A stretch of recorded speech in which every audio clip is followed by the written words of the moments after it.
Well, it's 11 o'clock sharp, so I suggest we get started. Welcome everybody to today's webinar in the SeedFast series on the process and milestones of a financing round. Today, we're already hosting our sixth webinar in this series, aiming to support the investment readiness of startup entrepreneurs. So far, we have outlined the individual step of the financing round. We presented the various forms of capital increases and explained the term sheet and the legal due diligence. And the last time, we presented the investment agreement. We are now about halfway through our series on the financing process and are focusing today on the shareholder agreement. This is an enormous, important document that will characterize the company and its shareholders long after the financing round has ended. Under certain circumstances, its rules may continue to apply until the startup exits, or if the company is continued by the founders, the shareholders may be bound by the shareholders agreement for the entire life of the company. So therefore, it's really, really important to understand what you write into the shareholder agreement and what you don't. Alain Friedrich from Lex Futura introduces us to the shareholders agreement today. Well, a very warm welcome from my side as well. Thank you, Dominic, for the introduction. So as Dominic pointed out, today we're diving into one of the most important documents of your financing round and maybe also of your startup. Where does the shareholders agreement fit into the timeline? What usually happens is you have a term sheet, and after signing the term sheet, then you have a due diligence by the investor. We've talked about both these steps, but in parallel, you're negotiating and drafting the investment agreement, a document we discussed last week or 2 weeks ago, and the shareholders agreement. It's a private contract that is legally binding between the founders, the existing shareholders, the new investors, and often the company itself. It basically governs the governance of the company, the decision-making process, certain information rights, a very comprehensive rules about the transfer of shares, and what happens in future financing and exit scenarios. It's very important to note that the shareholders agreement is different to the articles of association, and it's not public. So the articles of association is public. It basically governs the relationship between the company and the shareholders. And the shareholders agreement is not public. Why do we need a shareholders agreement? Because Swiss corporate law does not really confer many rights to the investors. That's why investors and also other shareholders and also the founders, they want to have some security in relation to certain questions. And often the provisions you have in your shareholders agreement cannot be validly implemented in the article of association. That's why you need a shareholders agreement. So why is the shareholders agreement so important? If you have articles, do you really need one? The answer here is yes, you need one. It provides clarity and transparency about the rights and obligations and the duties of each shareholders. It's protection for the founders as well as the investors. Investors often want, for example, further information rights than just the ones that Swiss corporate law provides. They also often want to have consent rights in relation to certain resolutions of the board or the shareholder meeting. And investors often want protection in case there is a down round or in case the company is sold at a value less than the one they invested into. The first one is anti-dilution protection and the second one is a liquidation preference. But the shareholders agreement also balances the interests of both parties. Topics like founder vesting, you've heard about it, so the founders earn their shares over a certain period of time, is always something that you can only agree upon in the shareholders agreement. Then transfer restrictions, things like right of first refusal, tag-along rights, and drag-along rights cannot be implemented in the articles. That's why shareholders agreement is very important. And often the shareholders agreement also includes non-compete obligations, basically rules that say that the founders and all the operationally active shareholders are not allowed to compete with the company. If you wouldn't have a shareholders agreement, every shareholder may actually do this, except if there is an employment agreement in place. But often there is none, especially if we have outside investors.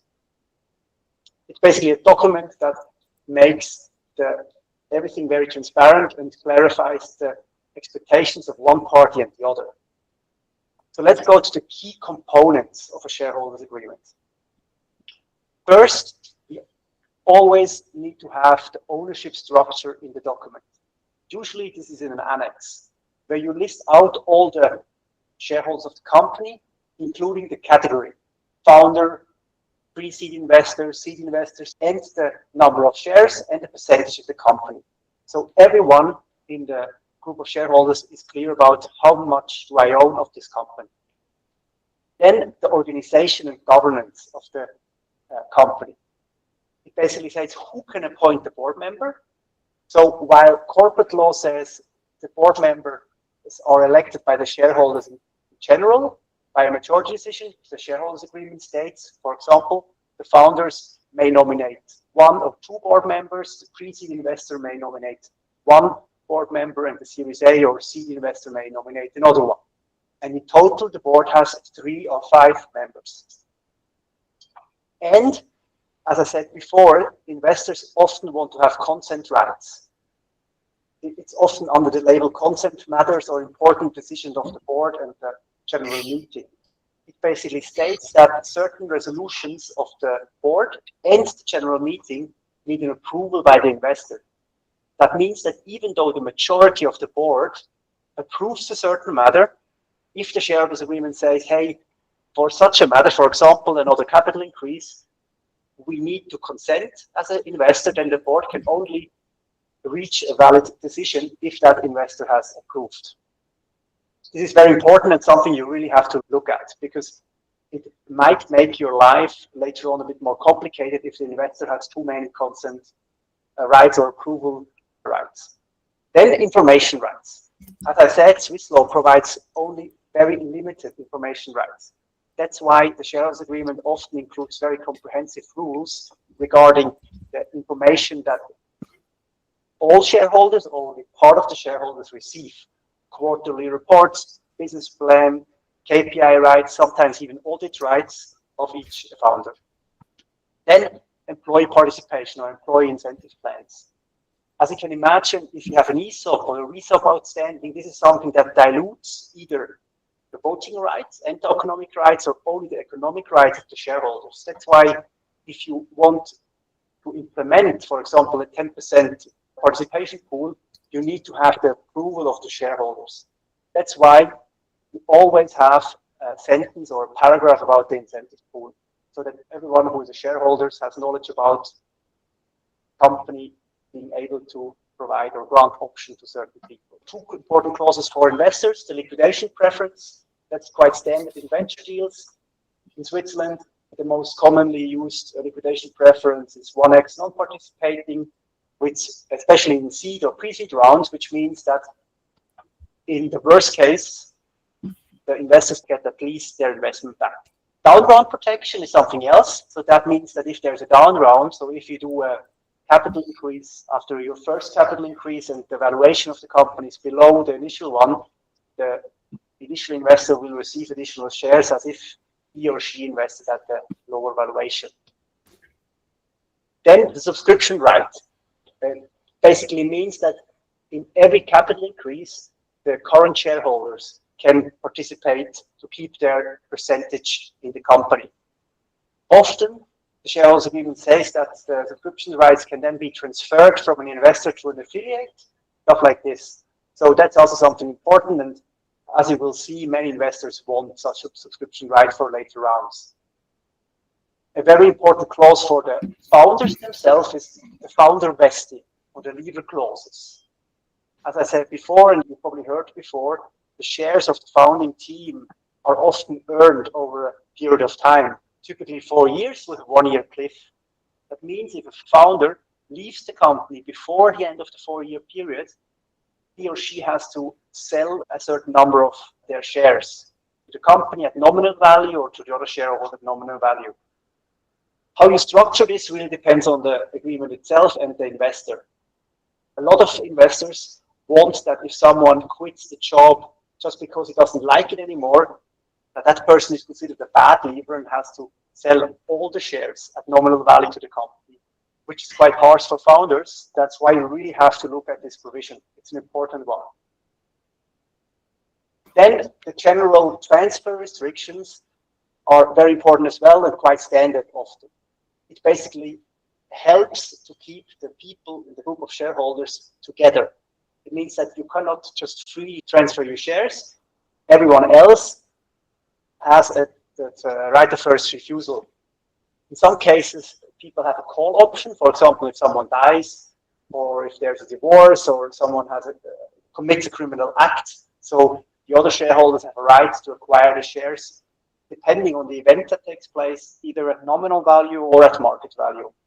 And then you have the standard, customary tag-along rights. So if you, as a minority shareholder, notice that someone else is selling their shares, you can participate in the sale, or a drag-along, which means if you, as a majority shareholder, sell your shares, you can ask or obligate everyone else to participate as well. And finally, there are often non-compete and non-solicitation clauses in the agreements.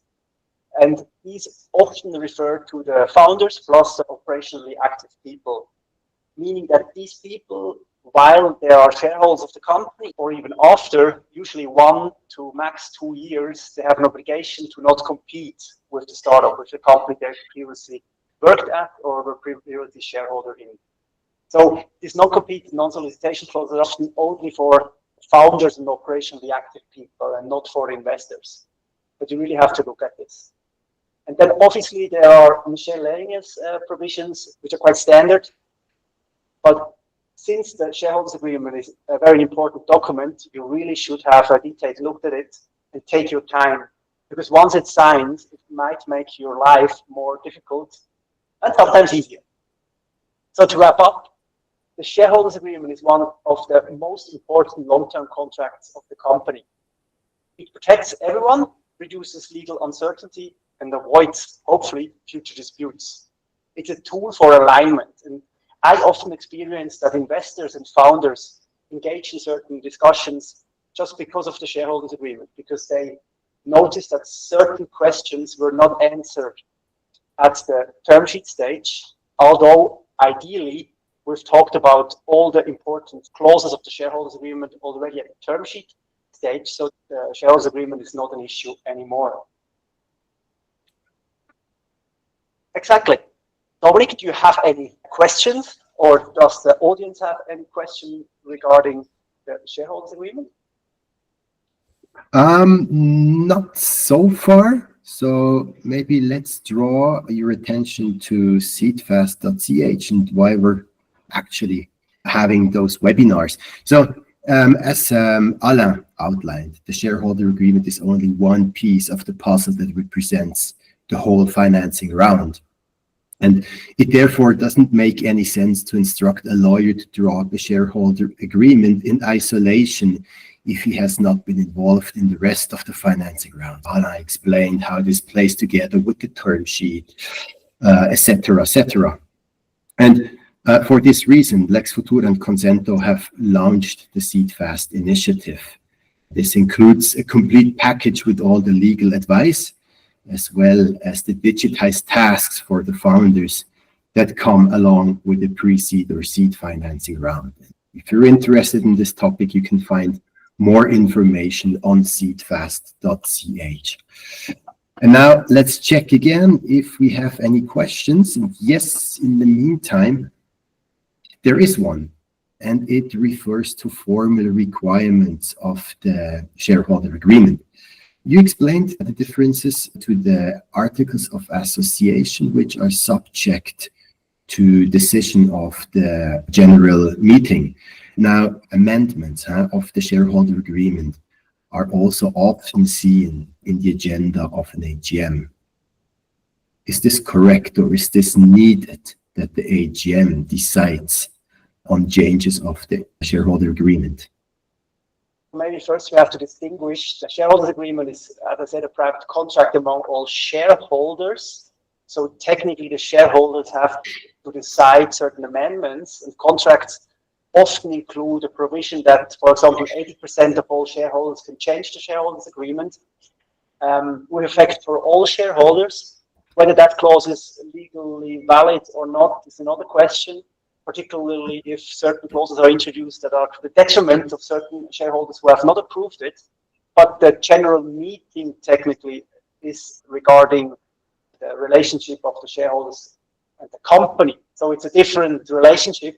But I guess if you want to discuss certain shareholders agreement matters in general meeting, you can do that, but it's not necessary. It's a different kind of level, I put it that way. It's more an informal point to discuss at the AGM. What I say. Okay, great, thank you. No further questions. So before we leave, I would like to draw your attention to the next webinar. It is about the closing of the financing round, actually the preparing of the closing. And the closing of a financing round is full of great opportunities to lose time, money, and nerves. And if you want to avoid them and save time and money and close your financing round with peace of mind, you must be very well prepared. And on the 28th of May, in our next webinar, we will discuss what you need to do to be well prepared for the closing of your financing round. So please check in to it, and we're looking forward to seeing you again. Hope to see you again. Thanks a lot for your attention. Thank you, Alain. Bye-bye. Bye-bye.